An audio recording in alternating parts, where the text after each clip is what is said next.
Good evening, everyone. Thank you so much for joining us at UC Founders Forum, the first one. So big round of applause for everyone who showed up. Well, before I start, please bear with me. I am recovering from a really bad cold. I think the London weather got to me. So, but I'm really glad I could make it and be a part of this with everyone out here. My name is Shambhavi Gupta. I'm a UC Davis alum and founder of 9-Spot-7, a global financial market intelligence and event subscription-based platform. We do two things. One, we deliver global macro insights, which is readable in less than 5 minutes, and we host events worldwide. Well, my company's motto is simple. We want to make financial literacy more accessible and learn a little about a lot along the way. Well, I've always thought that learning a little about a lot is about markets and policy, and you can, narrow it down and keep it very simple. But when you come into rooms like these, where everyone is from so many different backgrounds and geographies, it becomes more about community and people. So I'm really glad that I'm part of a system which is one of the largest alumni systems in the world, and I'm glad we have such a supportive community who was able to put this all together. And a big thank you to the UC Trust, and shout out to Romy and Todd for getting it together. And of course, sustainability. It wouldn't happen without them, and of course, our lovely audience. Now, if you ask me, how did we put this together?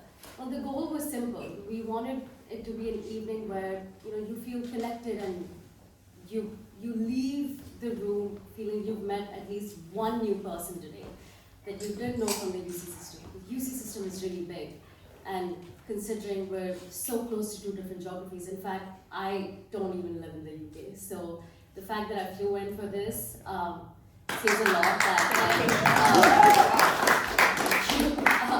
that I really want to be part of this, because we have a great alumni here, and we just maybe don't know each other yet. And emphasis on the word yet. We have a long evening to go. And yeah, so the goal was simple, to get everyone connected, and maybe you meet someone today, whether it's a friend or a network who can help you towards reaching your goal, or at least the next step, or help you connect to someone else. And why sustainability and impact? Well, I guess the question should be, why not sustainability and impact? Because we're moving towards a more fragmented world, and solutions which are very isolated will not help the humanity overall. And I think that's not something any of us stand for. And I hope that today, and listening to our amazing lineup of founders who have solutions across food sustainability, fintech, and a lot more, will give us some hope and direction to what all we can do. Tonight's event will be moderated by none other than Ryan Chilko. Sorry, on the way. He is also UC alum, UC Santa Cruz, if I'm not wrong. Let's go Slugs!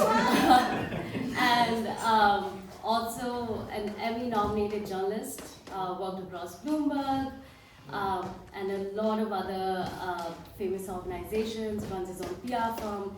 Very well accomplished, and a lovely fun guy to be around. So a big round of applause for him. And thank you so much. Thank you. Let's give it up for Shambhavi. So we can decide. I did spend, as Shambhavi just pointed out, 25 years as a broadcast journalist. So it's unlikely that you can't hear me. But in the event that you can't, let me know. We have a microphone. I can use the microphone, or I can just use my own. Can everybody hear me? Yes. Fantastic. So first off, thank you so much for coming. As Shambhavi mentioned, the goal here is to meet at least one new person, right, to network within the University of California alumni community. But of course, you're not going to meet just one. I guarantee you're about to meet 5, right? New people with really exciting businesses, founders with a focus on sustainability. So they're going to talk about their businesses. We're going to talk about the challenges and excitement involved in growing your business, how you can get involved. We're going to have some networking, and that's what we have ahead of us. So without any more about that, I'll just kind of get into it. First off, Let me introduce Tina Chen from UCLA. Here for UCLA. Tina is the founder of Humanity with an EA, and she's done a little product placement. In case you wondered why it's EA and not Y at the end. Alexandra Simmons, now I'm gonna put my glasses on, there we go, from Berkeley, founder of Oko Ag. Near Santa Cruz, so we like it, all right. Nina Mohanty, hailing from Davis. Nina. And remember, Nina knows how to brighten up a dark, rainy night in London. And is the founder of Bloom Money. So we're gonna look forward to hearing about that. And on the end, the flank there, Andrew Wright from UCLA. Founder of Polygood. And finally, last but not least, Maurice Rüttimann from Planet Smart, hailing from Berkeley. Does that get Merced and Irvine and the rest of them? Yeah, absolutely. Right. Anybody want to join us? So I have, as you probably imagine, I have my own little startup, as you heard there in the PR space, but I have enough difficulty on a day-to-day basis describing what I do that I would never try and describe someone else's business, even though that actually is my livelihood. So I'm going to let our founders do their own talking and tell us a little bit about themselves and their businesses. And they've got, roughly, we'll bend it, we're all having fun here, a minute or so to do their pitching. So Tina. Okay. Pitch away. So hi everyone, thank you so much for being here today. I'm Chief Tea Officer, founder of Humanity. I studied at UCLA, Business Economics, graduated in 2014, so go Bruins. I then went on to do IT consulting at Accenture for 3 years, and then moved across the pond to do my MBA at Imperial Business School. And after the business school, I started Humanity. So Humanity is a social enterprise. We create ready-to-drink tea latte oat drinks inspired by Taiwanese bubble tea. And we use ethically sourced ingredients, oat milk, and teas that we source from, for example, Japan. We have organic matcha, and Earl Grey, we have tea from Rwanda. And currently we're developing some new flavors as well. So we're doing a chai latte to add to our range, as well as some tea powders that we want to get into food service. So where are we selling now? So we're available on Ocado, Amazon, Deli Market, as well as universities and offices, so some food service channels. And today I brought some Humanity for you guys to try as well. So feel free to grab me after the event and I'll share a bit more about our social enterprise. Thank you. All right, let's give it over to Who could say no to Humanity? Yeah? Alexandra. Hi everyone, I'm Alexandra. I studied Anthropology at Berkeley, and my dad would always make me say that I did one credit at HAS, and he credits that for all of my entrepreneurial success. I question that. So I did Anthropology, and I've had a bit of a interesting kind of career path. So whenever someone says to me, "How did you get to where you're going?" I'm like, I have no idea. I hopped on a flight to Australia when I left Berkeley because a friend I'd met who lived opposite me in Halls had invited me out to Sydney, and I thought it was great. And I got offered a job over dinner by one of his parents' friends, and the next minute I was moving to Melbourne to work in market research. So I'm quite opportunistic, I think that kind of sets it up. And I'm curious about what opportunities are out there. And I think that's kind of been the thread that has led me to end up in entrepreneurship. And now I'm in the early days of setting up my own company. It's probably the 5th business I've played around with, and it's called Oko Ag, and it is in the agricultural space, which amuses a lot of people because they're like, you live in London. But my brother farms in the Channel Islands, and I spent the last year or so looking at a space saying, I like building businesses which are both kind of can drive impacts in the world, but can also generate their own revenue, having spent previous time working in the impact space. And I see agriculture as a really interesting space where you can impact climate issues and health issues. So that's the kind of big prelude to what I'm doing. And we're building an AI-powered platform. Buzzwords, don't worry, I'm here all evening. If you want to hear about agentic frameworks. But essentially what we're trying to do is make it easier for farmers to access the funding that is available at the moment, both public and private, from governments and big corporations, to transition their farm systems to farm more in line with nature and adopt more sustainable farm management practices. And we're doing that by building a conversational AI and some digital tooling, because at the moment, just one scheme in England alone has more words in it than a Harry Potter novel, so it's just not accessible. So we're kind of bridging the gap. But I'll talk to you more about that later. Very nice, thank you very much. So, Maurice, you're sitting straight, right in the middle between Oko Ag and Humanity. Yeah. Puts you in the hot seat. So I actually took 2 units at Haas.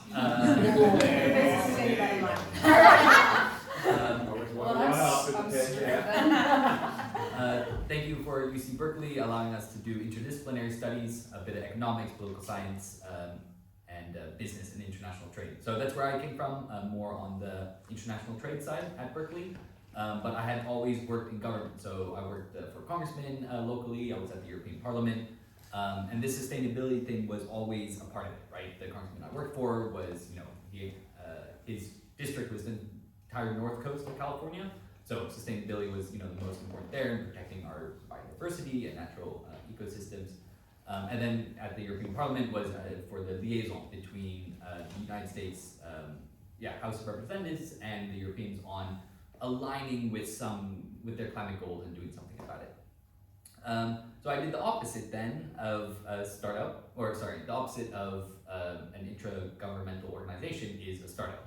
And so I really came from the sustainability part. So my co-founder and I met making an NGO against plastic, so like innovating towards a plastic waste-free world.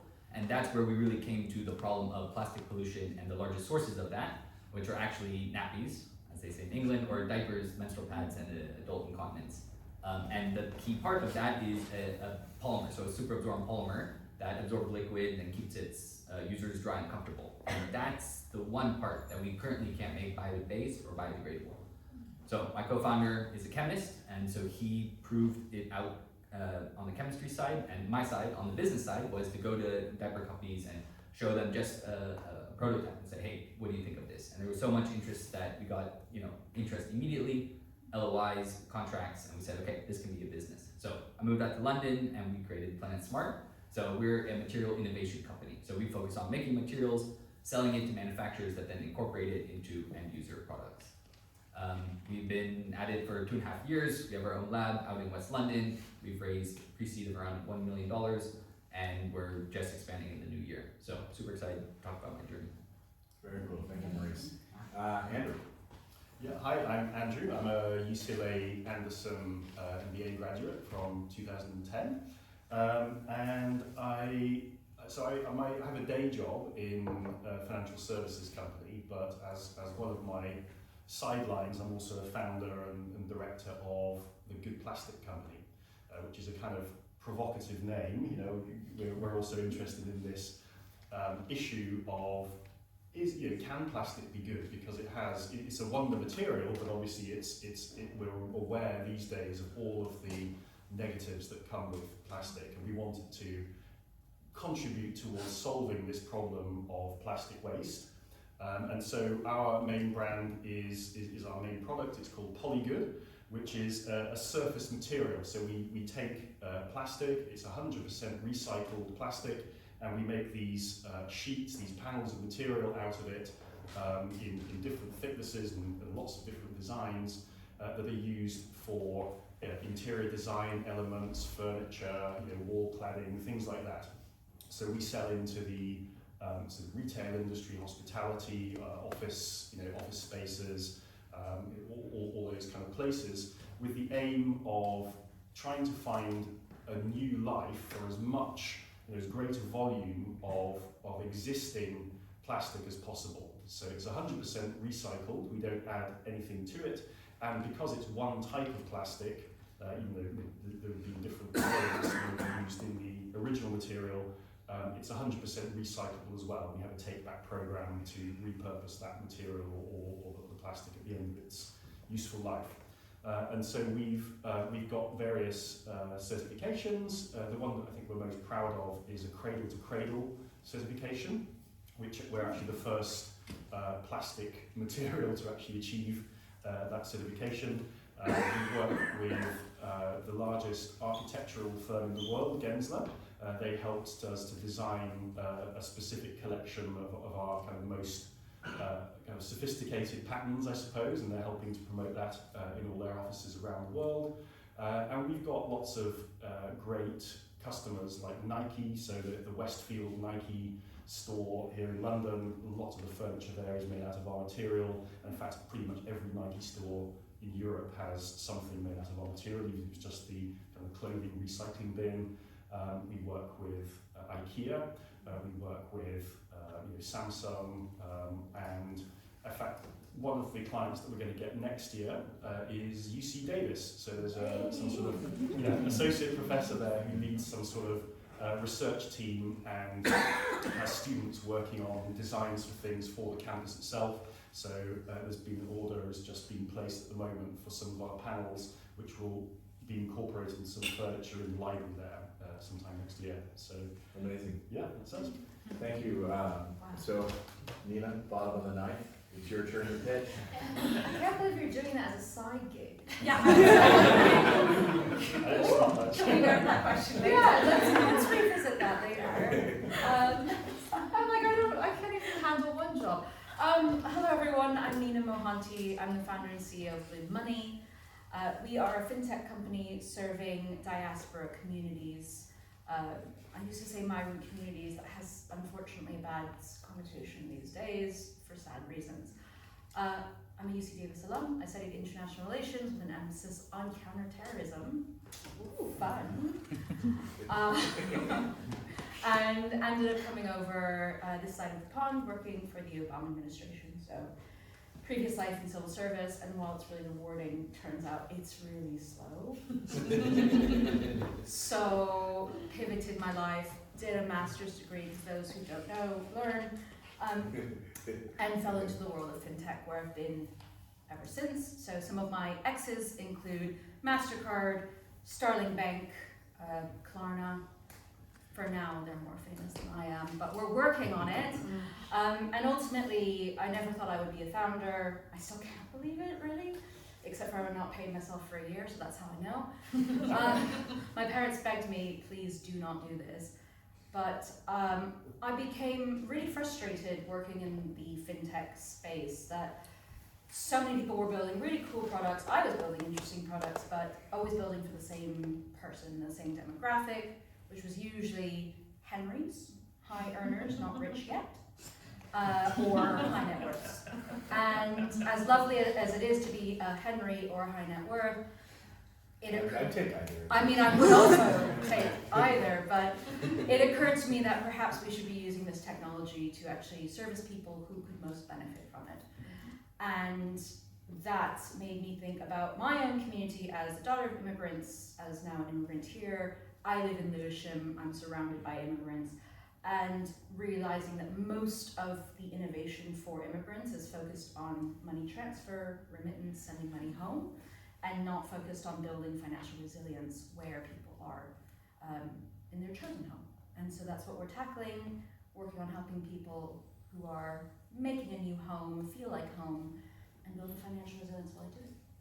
So we just heard, and that's a beautiful bridge into where I want to start, which is why, and we heard Nina answering this question, would someone want to do something as silly as work for themselves to build something when they could just sit and chill out on somebody else's dime and collect their paycheck? Maurice, you're in the hot seat. Why? And where did this idea that you have come from? Okay, so the most important thing for me was learning, right? And being able to be, in the room with decision makers. And if I started that in a regular career, I would be nowhere near that. But the things I've been able to do in the last year, like, I had to go to Sweden in 24 hours to finish a contract. And they said, all right, Maurice, you're the one, or they said, I said, my With the CEO. Yeah. Actually. I have to go.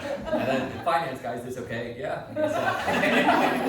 Sounds good. Yeah. having to go to just pitch, right, in Munich, right, and go in front of the entire industry and say, hey, this is what we're building and we need your support on this.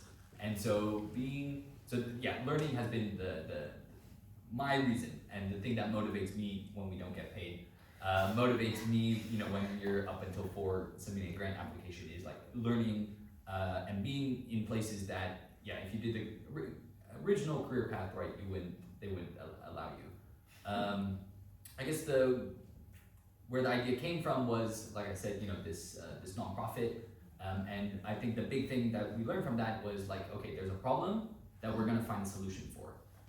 I know there are a few startups, and particularly spin-outs from universities, find a cool solution that then they have to go for a problem. And so selling our idea has been way easier because we just speak with anyone in the industry and they're like, oh, this is a big problem. And we're like, man, boy, do I have a solution for you. So that's also a very motivating part of this journey. Cool. So frustration, desire to serve, desire to learn, some of the reasons why people have decided to step into the great unknown. So would one of the three of you care to jump in? Is that what was it that motivated you to do this, and why specifically have you chosen what you're doing? I want to hear Tina's. Yeah. Well, my name's Tina, so it kind of just felt naturally to do a There's a theme here. Yeah, No, that's a determination. but I grew up drinking lots of milk tea. So in Taiwan, for example, and in California where I grew up, there's a big Taiwanese American community. And so I grew up drinking lots of milk tea, so for me it's a comfort drink. And so when I moved over to London, I saw that there's only ready-to-drink iced tea like Nestea that were high in sugar, or it's just coffee-based drinks.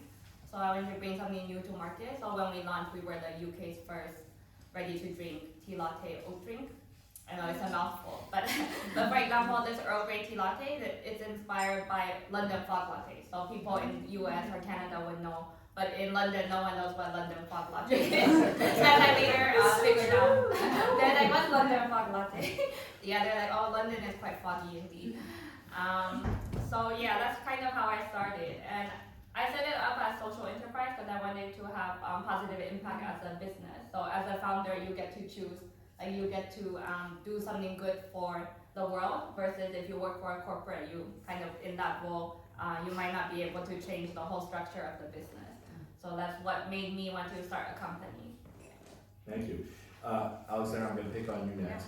Move to the next topic, although you're welcome to chime in on what we were just discussing and why you decided to do what you're doing. But the biggest challenge. What's the biggest challenge been? And before you answer, I wanted to remind everyone that this is actually a discussion. You should be asking questions. And I know Matthew over there is like taking notes and already has a question.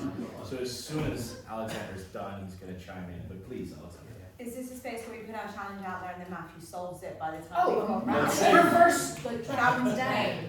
Let's go for it. Play that in? Also, I loved your diplomacy there on your corporate comment. Yes. I mean, I think I echo everyone here in terms of why I chose it. I think everyone here is a problem solver, and there's nothing like the ability to try and solve a problem yourself and the challenges that brings, both in terms of learning, but also kind of growth and development. So I think it's a very exciting space, although I question it when I look at my bank balance sometimes. So challenges. So right now, if I'm putting my hat on, we are a pre-product company. We are going for our first round of investment. We have bootstrapped our first year of research where we build a prototype. Please interject if I start using jargon. Just I was just going to say bootstrap, please. So I self-funded. And I did that intentionally because I used to work in VC, and I didn't. You know that they're sharks, those VC guys. I'm gonna let Tina be the diplomat in this front. And I think that from having worked in that space, and my job when I was at one of the VCs was to be the ideas monkey. So corporates would come to us and be like, consumer health, go. Decarbonising UK households, go. And I'd have 12 weeks to come up with the business myself. So I was like, if I used to get paid for this, why would I give away equity for someone else who I was doing their job to then do the same thing? So the logic didn't make sense to me. But I also think not taking money early on makes you really focus on your users. So I'm going a bit tangent here, but the big problem I'd say I'm focusing on right now is not being a technical founder. And I say non-technical is like, I'm not a engineer, software engineer. And I know everyone can say, oh, you can vibe code this, you can vibe code that. But I do think that there is a level of expertise that someone who's been working in software engineering can bring, which is a very different way of thinking to someone who's coming from like a commercial, user-orientated background that I do. So I think where I struggle at the moment is finding the right kind of technical counterpart to really enable us to move forward at the right pace. And I think you find technical founders struggling to find the commercial people struggling to find the technical people. And it's an interesting dating challenge that I don't think anyone has really solved yet, and all the VCs wish they could solve that, and they solve these problems. So you're in search of a partner. It's I'm what do they dating call it? still. So it's difficult. It's dating. complicated. It's complicated. Complicated. I've got some fantastic games, but finding the right co-founder fit, I Yeah. think, is always a real challenge. Yeah, I just read that, I forgot which entity said it, but one of the private equity houses was saying the biggest clue to, like the biggest reason why startups fail in the first couple of years is exactly disagreements between the co-founders. Matthew. Okay, my question. Oh! You introduce yourself, Matthew. Come on. So I'm Matthew Daines. I went to Davis, and I had my own business. But one of the problems I had after leaving Davis, I had my own business. I struggled to break out of the startup cycle, and actually, I'm very interested in what you said, where you talked about trying to solve a problem, solutions for problems. I had a solution, but there wasn't a problem. Right. So including my business. That's what my wife says. Was not mine. So can you tell us, anybody, particularly how you broke out of that startup cycle? Andrew, it sounds as if you've broken out of it, and maybe you have, Tina, and perhaps all of you have. Yeah. But any one of you like to take that question? How did you break out of the startup cycle? Yeah, I can take that. Yeah, I think for us, we did originally start with a solution. There was the problem we wanted to solve was a sustainability problem, environmental problem. We were motivated to. The idea started as people collecting plastic on the beach, and some university professor had a club, and they would collect this plastic and say, okay, what can we do with it? And that was the kind of seed of the idea, and it pivoted a few times until we landed on knowing our place in the value chain, which is making just this material. There's all sorts of, we originally were going to make emergency housing for disaster zones, or we were going to make furniture, but we realised actually we need to be commercial and not compete with people that could actually be buying product from us. And so that's when things really started to get some traction. I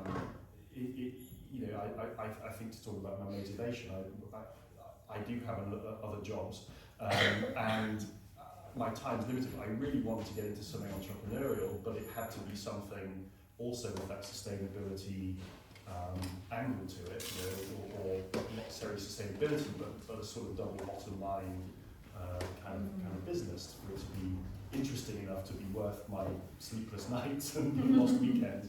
And this is something I think that just resonates with the people that want to buy our products. I know there's a kind of downturn in sentiment, particularly in the US at the moment, against ESG themes in general, but actually I think that individuals are still personally very motivated by this, and therefore lots of companies are still very much interested in looking for this sort of product. So Nike, for example, our first and probably to date our biggest client, they contacted us. Like we initially launched, we had a very basic sort of 3-page website. Literally 3 days after we launched our first proper website, Nike wrote to us and said, "Where have you been? We've been looking for this."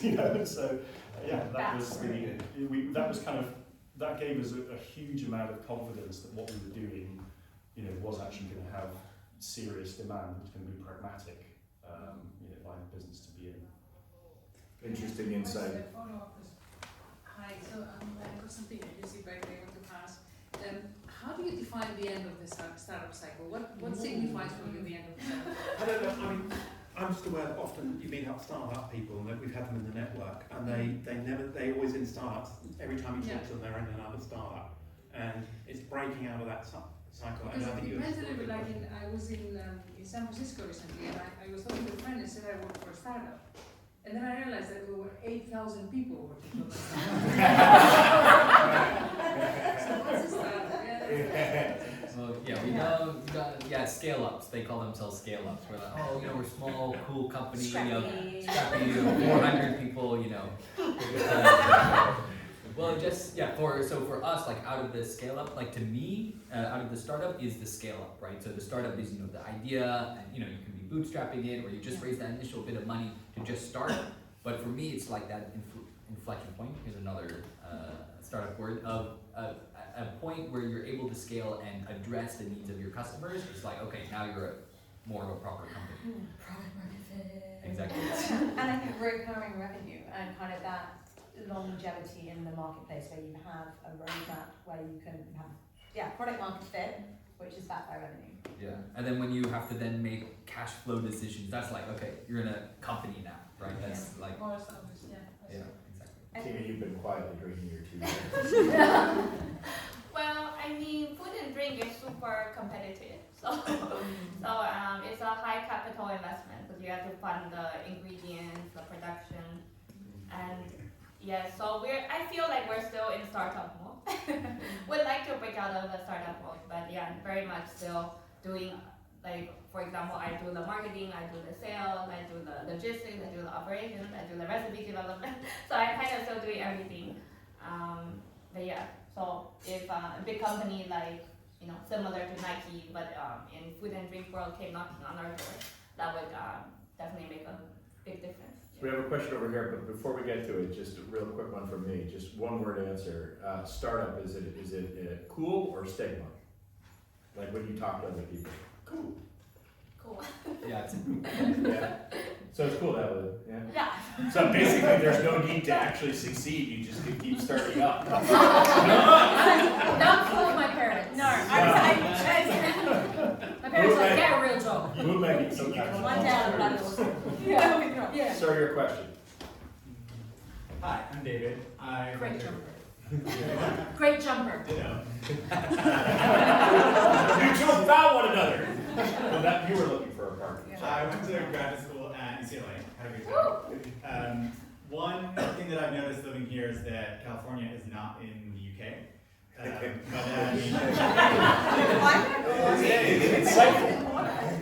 I mean, the kind of network that you get, barring this great event, is not quite as good as you might get if you were in California. So I'm curious how each of you has found the UC alumni community to be an asset, or if it's been a liability, how have you overcome Oh, it? jeez. Liability. Discuss that in that closet over there. I think networks are so important. I'm gonna jump in here because I was gonna say, but I think where people look at it is that it's not. I wouldn't say it's just like the UC network. Everyone probably exists in like 4 or 5 different networks, whether they realize it or not. And I would say my immediate network that has been the most helpful to getting my startup from when I quit my job at the VC last summer to where it is now is not my VC networks and all of my amazing friends who work in that space who have been giving me loads of insight and time, but it's actually the network of my local coffee shop. All right. And I say this because I use that as my workspace because I have lost my mind working on my kitchen table. So I walk in and they're like, good morning, welcome to your office. But it's great. I also sometimes get free coffee now, they feel bad for me. But I meet other people who also work on the other businesses. So I say it through there. I have an amazing Aussie guy who is a CEO of this deep tech startup that's doing their Series A raise, and he is so hot on me about my financials, or someone else who's been looking at product stuff. And it's that network of other early stage entrepreneurs that I've met through just the cafe that have actually pushed me to think about things differently. But that's not a network, I would say, is a formal network like this. So I would challenge everyone to think about how many networks they maybe exist within. And when you're looking to start a business, everyone always says to me, how did you get started? I'm like, talk to people. What are they complaining about? Find the problem and then go from there. So like I would say if you're trying to get into it, start by talking to people, find the problem and think about the different networks you're existing. You know, what's interesting is that when we were talking about challenges, no one mentioned the psychological challenge of starting something, because at least I find with my business, even though there's, you know, we have a team and I have clients and everything, you do spend, I find, a lot of time kind of on your own, you know, sort of staring into your laptop, typing away, Zoom calls. Is that a thing? Can anyone speak to that? Yeah, so well, I'm solo founder. I don't know how many are solo founders. Yeah, you're just like, if there was just somebody to like help me make this decision right now sometimes, yeah? Yeah, so I think, that's the whole network, mentor, business advisor. So I, for example, got a mentor through British Library. So there's a lot of free resources, Interesting. I love a library. That's a good work. And basically through my different networks, so I have a food and drink network, I have a female founder network, and then I have all the universities, like University of California. I also studied at UCLA, I believe you did as well. LSE. Oh, sorry, LSE. We UCLA. can still be friends today. And also Imperial, so being in all these different networks helps you meet other people, and I think definitely talking to people. And even if you don't meet them in person, connecting with people on LinkedIn is a great way to just have a coffee at the local coffee shop. Life meets you, I think, my new thing for this year, life meets you at your own level of audacity. Yeah. Like, I'm going to coffee with the CEO Says the of woman in the Monzo. neon sweater. Yeah, like I'm going to coffee with the CEO of Monzo because I was just like, do you want to go for coffee? Yeah. I was like, yeah, all right.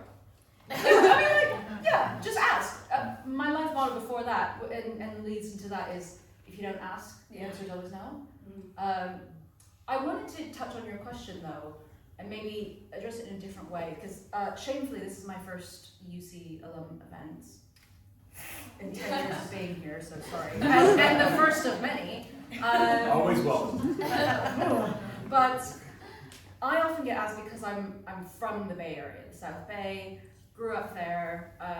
My parents were dot-com boom engineers. I'm down the street from like Apple, Google, the rest of them. And I constantly get asked, why did you build your business here and not in the States or in California? And I have a lot of British founder friends that are fleeing, especially after the budget, to California in search of capital, in search of talent. And I am an American citizen, and I could just go and move back home and live in my childhood, bedroom staring at the green walls, my favorite color. But I actually think there's something really exciting about melding both. Having your network maybe in California, having that entrepreneurial spirit that you picked up at Haas or wherever, but also being here where we have very progressive regulators, where we have strong consumer rights. We have, people ask me why I live here. We live in a place, like you meld the politics of DC, the arts, the culture, the finance of New York, the tech scene of San Francisco, the entertainment scene of LA, and roll it into one city with better public transport. That's why I'm here, right? And running from that. You said the politics of DC, like. Yeah. All right. Yeah. I was, at a House of Lords event today, right? And it's like, just like pop in, like, hey. And then I just go for Dishoom, like have a little pav bhaji, then come here, like so lovely, and like on So like commute on. so good on a But bus. you also just said public transport, then you said you limed. So I'd like to say that lime, yes. Lime, no, sorry, I didn't lime. I was Okay. joking, but I am quite lime at the moment. I took TFL, thank you, but Sadiq Khan, watch out. Yeah. But I will add, so I'm from the North Bay. And then I moved out here, so I moved here 2.5 years ago with no connection to London, and like building that network has been, like you said, all these small groups, right? There's the climate founders group, there's the biomaterial group, there's the chemical manufacturing group, right? And you just meet all these people, and they're all at different stages as well. the best thing we've ever done was find people who are just one step ahead and say, okay, what did you miss? But yeah, I like your point about melding them, because all our money comes from Silicon Valley. We have two different investors from Palo Alto and San Francisco. So money comes from there. UK government, R&D tax credit, right? That's a huge help as well. That's they cover expenses used for R&D. Innovate UK grant, so that's grant funding that comes out every year. And just about the politics, that it doesn't change every 2 years. That's businesses love a regulatory environment that's stable. And free healthcare. Yes! Which might be an issue if you're starting out a business in the United States. I love Something the you might think about. NHS. We have a question from Todd right here. Do we? Oh. Over there. Hi, I'm Chantal. I graduated from UCSB in 2007. So we've got a different one, Santa Barbara. I'm curious because each of you kind of made a joke to sleepless nights, lost weekends, bank account balances. And I'm wondering if you'd be willing to share some insight into the financial reality. Show us your bank account. I'm sorry, I interrupted. Please finish. But especially as relates to work-life balance, because I think, at least from my perspective, the idea of starting a business, there's a lot of perks and positives, and the passion might be there, but then the trade-offs related to having a family or wanting to pursue different careers, different hobbies, things like that. So if you could share a little bit about what those trade-offs might have looked like for you, that'd be awesome. How much time do we have? Yeah. What's a hobby? Yeah, I'm going to challenge this because I'm in an accelerator at the moment called Geovation, and they're great. They're a geospatial run by Ordnance Survey, and they've given us office space. Are you gonna translate that for? Okay, so an accelerator is a program Makes which you go is faster. for startups. Where they will probably give you a little bit of money, and they'll give you some office space, and then give you access to kind of workshops. And the idea is it's bringing you a bit of a community and a support system for getting your startup off the ground. So I've just kind of joined them. And one of the workshops we were in yesterday, we had this fantastic finance guy who has been a founder himself. He's made investments at all different stages, and he was giving this example of a great founding team. And I'm sitting there in a room of all men, and I was like, great, cool. And he was like, these amazing founders, they were so passionate, they all moved into a house together, and then they turned their living room into the office, and they just did so well. And I'm sitting there being like, this is so toxic. And so I just then decided, I hadn't had my morning coffee, and my landbrake was kind of broken, so I put up my hand, and I was like, can I just challenge you on this very masculine, toxic stereotype you have painted of what an entrepreneur that makes a good investment looks like for you? Because having come from working in the VC world, I saw so many of our founders get burnt out and get told that they had to show up in a meeting with a certain kind of self-confidence and arrogance. When they didn't have an answer, they would give an answer anyway, which I think actually prevents you as an entrepreneur from moving forward. Side tangent here, I'll come back to the main point, but I think what makes a good entrepreneur is knowing how to make good decisions, and that's not just for your business, but that's for your own self and your own health and what you need in your life to keep going. Because startups is not a quick game, it's not a quick buck. Go and learn how to invest properly, go work in a hedge fund and make money that way. If you want to build a business, it's a long game, so you need to be able to manage that long game yourself. So I would say it's about balance, and I know it's controversial viewpoints, because I agree. So I work 40 hours a week. The hours are very wild because we work with a lot of manufacturers around the world. But it has always been about, I'm very lucky, I have a co-founder. And so I live with, my flatmate is a founder of his own company. So I'm surrounded by people who this is their everyday, but it is something that we always have to push each other to turn off the laptop. I'm also very lucky, we work in a physical industry. No one's gonna answer your emails after 5. So there's no point, right? I know for software, you can work on that 24/7, but we are very much limited by weekends and by hours that other people work in, particularly in Europe as well. And so that also forces us to be like, okay, we can take the time off and then just worry about this and work on this in the morning. So I agree with you that it's definitely a long game. definitely a long game. And if you burn yourself out in the first year or two, then there's not much of a business afterwards. And if I could just ask, like, speaking of perseverance, something that Andrew hinted at, you know, there's been a shift over the, let's say, the last 2 years in how sustainability is perceived, or the value of sustainability. Certainly in the United States, perhaps less so in the UK, in Europe, but I think I would argue nonetheless a shift. So if you talk to me, like, you're in the B2B space, when you talk about the sustainability of your product, to what extent do they actually care? Or is that, like, can that actually become, you know, a bad thing, a liability on it? So this was, you know, thinking about the challenges of running a business, particularly, you know, as it's been about sustainability, is they don't care, right? You know, we're speaking with manufacturers that, you know, there's a customer want for something that's more sustainable, but they won't pay for it. And so what we have to offer is a superior product that is at par price and also happens to be sustainable. And that's what's interesting to them.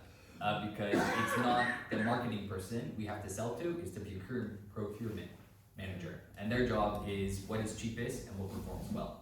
And so from our experience, as well with VCs or venture capitalists, you know, here in London, they want better, faster, more reliable, and green. It used to be green was enough, but not, from our experience, not anymore.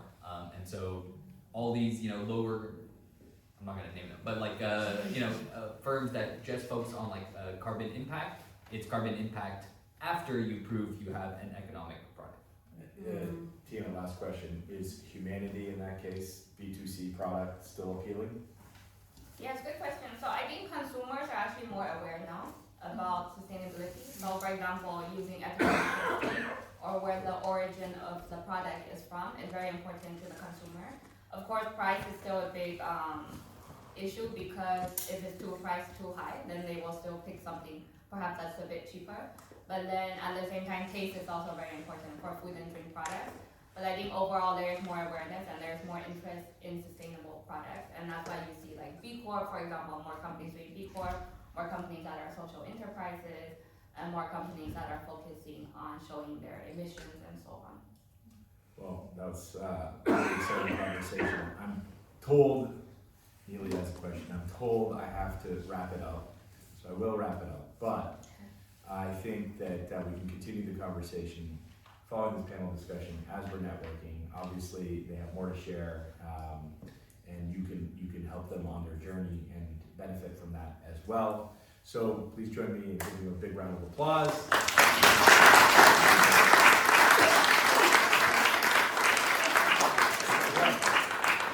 If you have buckets of money, like we're all always Yeah. get out. I'm here too. What was it? Yeah. The Henry's after? Thank you. Thank you. We have more people speak. Oh. Not yet. Oh.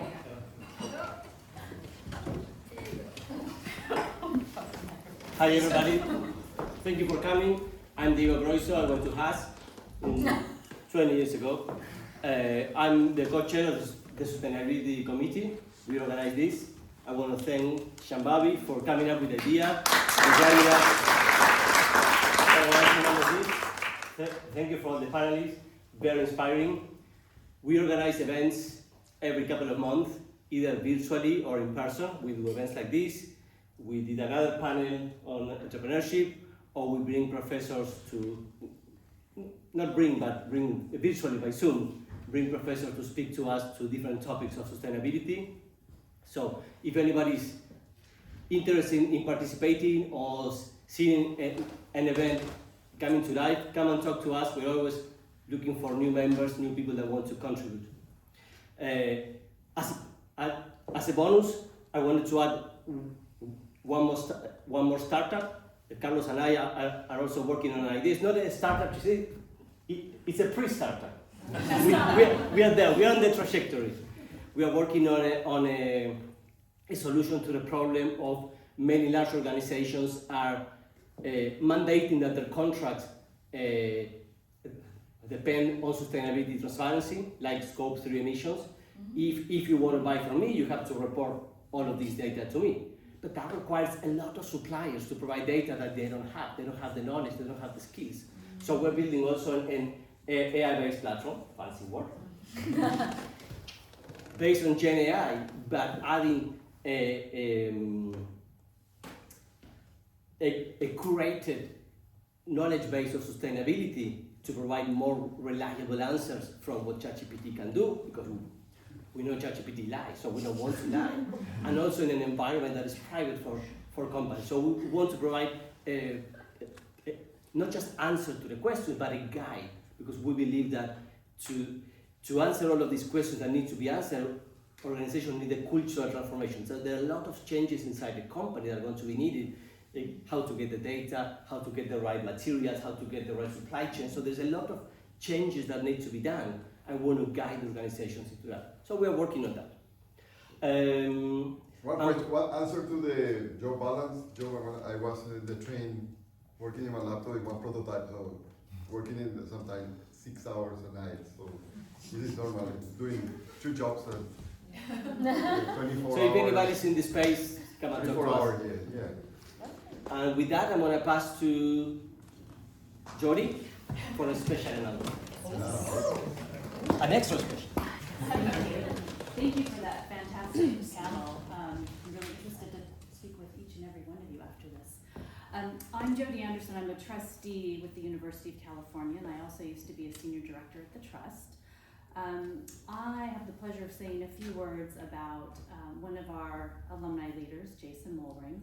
I know some of you here in the audience knew him personally. Those of you who didn't know him personally have actually still been affected by him and are connected to him, because he was one of the founders of the Sustainability Network that is responsible for the event tonight and many other wonderful events we have in London. I think he came up with the idea eventually. He said, let's do this. Yes, yes. So he was also the president of the UCSB alumni group. He was a graduate, obviously, of UCSB, and he served as a vice president and later the president of the UC Alumni UK board.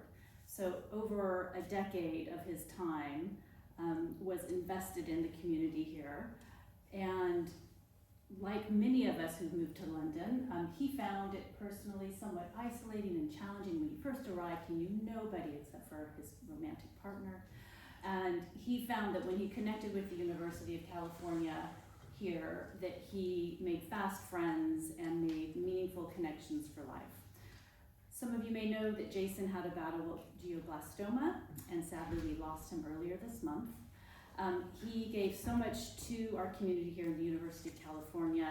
His career was in social entrepreneurship and enterprise, and he, I think, was here tonight in spirit. He would have loved this event and would have been talking to all of you after the panel. In honor of all of his contributions to the University of California, there's been a decision by the UC Alumni UK Board and the Trust to develop a fund to support social entrepreneurship and to make available some funds to help individuals like those you've heard from tonight to pursue their dreams and to make their ideas a reality. And so we are doing a little soft launch tonight of this new fund to honor Jason and his support of our community. Because obviously the work that many of you are doing and that you're interested in was near and dear to his heart. So wanted to let you know we are going to be announcing formally a fund for a £2,000 a year award to help support people developing their ideas, their businesses in this space. We are also hoping to be able to provide some mentorship support, which we heard about the importance of tonight. And also, in a perfect world, perhaps even providing some support to have access to a desk or some office space. If any of you are interested in learning more about getting involved with the fund, might be interested in volunteering to mentor, or have ideas about office space or other ways we could make this award more impactful for our individuals who are developing social enterprise and startups, businesses, please feel free to talk with me or Ashley. Ashley is sort of the point person at the Trust who's helping develop this fund.